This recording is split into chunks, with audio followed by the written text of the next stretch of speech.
if Leon wants to get back to the title, he cannot lose to Sean Brady at home. That's just absolutely not. I would say a must win. Every fight's a must win in some way, but he does not want to lose this fight. Yeah, I was going to say it's not a do or die, but there is huge implications in this fight, right? Leon has a long road ahead if he ends up losing this fight. And the same for Brady, right?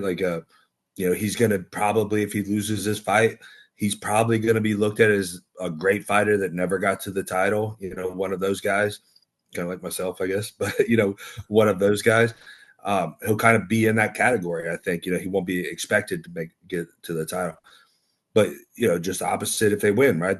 Either one that wins, they're definitely knocking on the door. And we know how this game is. You could end up getting a title fight at any time, but also you got to think they'd be in at least a title contender match.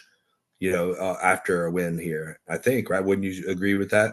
Question for you: has Leon Edwards had probably one of the toughest runs in the UFC? When you look at the guys he's fought against, how many fights he had to get to the title, and then beating Usman, and now fighting Sean Brady, which are both stylistic nightmares for him. You gotta lean towards Brady in this, right, because of the stylistic nightmare. But the way he fought against Usman that last time, you'd be like, well, maybe he could do it, right? Like, This is this is he's like had, this is like he, this is like five grapplers in a row. He had Usman back to back. Then he yeah, had Covington. Then he had Bilal, and now he's got Sean Brady. Like, are we just gonna throw him in there with Bo Nickel next? Like, what's going on? right.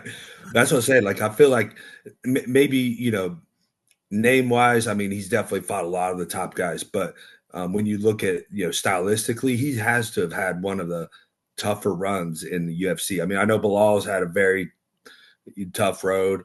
Marab, there's a lot of guys out there for sure, but Leon's got to be up there with those guys where he has not had an easy road in the UFC at all. Yeah, and he better be 100% against Sean Brady because, man, Sean Brady, like I said, I think he's a nightmare matchup for him, and his striking has got good too. He's got good power for sure, right? He has really good power in his hands, but I feel like we've seen his striking develop, and he's really gotten sharper and sharper over the years and learning how to use that power. And when you're constantly worried about the takedown, that striking can make a big difference.